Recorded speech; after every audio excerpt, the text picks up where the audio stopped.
नमस्कार दर्शकों, आप देख रहे हैं संस्कृति टीवी। मैं हूं आपके साथ चित्रा शर्मा और बहुत स्वागत करती हूं एक बार फिर से हमारे बेहद खास कार्यक्रम में, जिसका नाम है tarot cards with Poonam Shri ji. आज भी टैरो कार्ड के जरिए आप लोगों की परेशानियों का समाधान आपको दिया जाएगा। तो चलिए सबसे पहले मिलकर हम लोग पूनम जी का स्वागत करेंगे। नमस्कार पूनम जी। नमस्कार, स्वागत है आपका। शुक्रिया। पूनम जी, आज एक सवाल मैं ऐसा पूछना चाहती हूँ लोगों के बिहाफ पर, क्योंकि बहुत सारे कमेंट्स करके लोग हमसे ये कह रहे हैं कि इस तरह का सवाल आप पूनम जी से ज़रूर पूछें। तो सवाल ये है, लोग ये जानना चाहते हैं कि क्यों लोग वैदिक ज्योतिष पर ज़्यादा यकीन करते हैं बनस्पत टैरो कार्ड रीडिंग के। लोगों का जो रुझान है वो वैदिक ज्योतिष में ज़्यादा है। लोग ये मानते हैं कि उसमें एक्यूरेसी ज़्यादा है। तो आपसे हम समझना चाहेंगे कि क्या टैरो कार्ड रीडिंग में एक्यूरेसी कम आती है, क्या वैदिक ज्योतिष में एक्यूरेसी पूरी आती है? नहीं, ऐसा बिल्कुल नहीं है कि एक्यूरेसी कम या ज़्यादा आती है। वैदिक ज्योतिष जो है वो पूरा साइंस है और हमारे भारत की प्रथा है वो। और ये प्रथा, जैसे कि मैंने पिछले एपिसोड में बताया था, कि ये बाहर से आ रही है, ये इजिप्शियन कंट्री से आ रही है और ये प्लेइंग कार्ड्स के ज़रिए शुरू हुआ था। पहले इन कार्ड्स को पेंट भी किया जाता था। और जैसे कि हम रामायण से प्रश्न निकालते हैं तो हमारा ये भरोसा होता है कि जो दोहे में आंसर आएगा वही हमारा जवाब है। तो इसी तरह इसमें से हम जिस तरह का प्रश्न निकालते हैं और हम ये भरोसा रखते हैं कि जो प्रश्न आएगा, उत्तर आएगा, वो हमारा सही जवाब है। तो इसी तरह जब वैदिक में भी हम चंद्र राशि से निकालते हैं और उसमें जब साइंस के थ्रू उसमें पूरे प्रश्न बनते हैं तो हमारा ये भरोसा ही होता है कि ये जवाब सही है।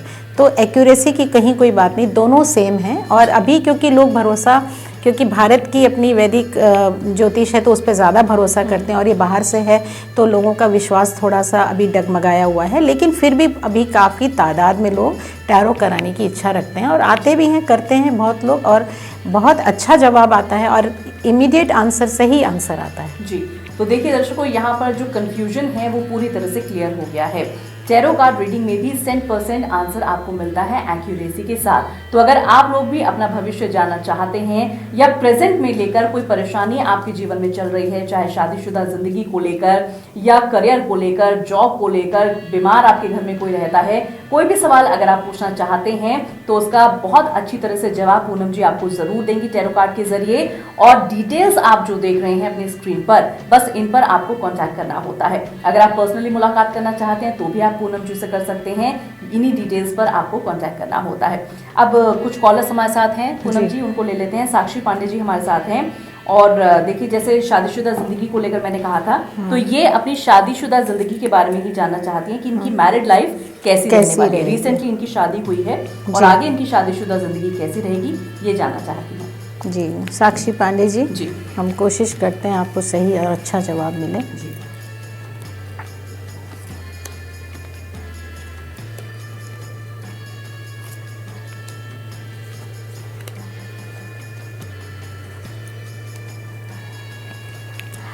एक तो आपके साथ वही प्रश्न है कि आप प्रैक्टिकल थोड़ी सी कम हैं, इमोशंस के साथ आप ज़्यादा चल रही हैं और पैसे के बारे में आप बहुत ज़्यादा सोचती हैं कि घर में फाइनेंशियल स्थिति कैसी रहेगी, ऊपर नीचे होती रहती है। तो उससे आपका मन भी ऊपर नीचे होता रहता है, आपके इमोशंस भी ऊपर नीचे होते रहते हैं, आपका मूड स्विंग्स होता रहता है।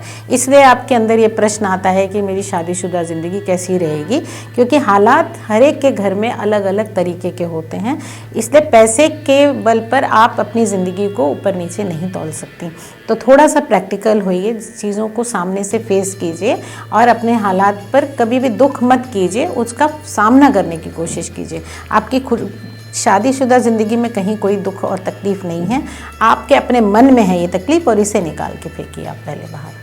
तो देखिए साक्षी जी, यहाँ पर ये समझना आपको बहुत ज़रूरी है कि ये जो मन में आपकी डामाडोल की स्थिति है, इसको आपको स्थिर बना के रखना है।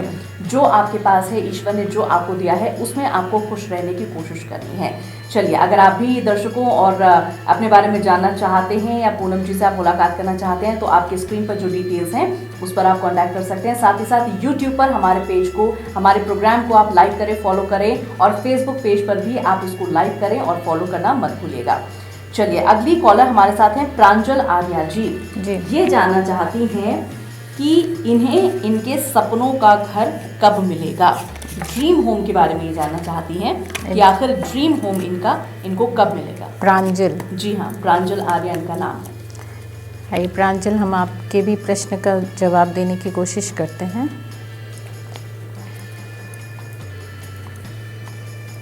वैसे तो हर किसी का ये सपना होता है कि उसको एक अच्छा सा खूबसूरत सा घर मिले। तो फिलहाल प्रांजल जी के सवाल का जवाब पूनम जी दे रही हैं।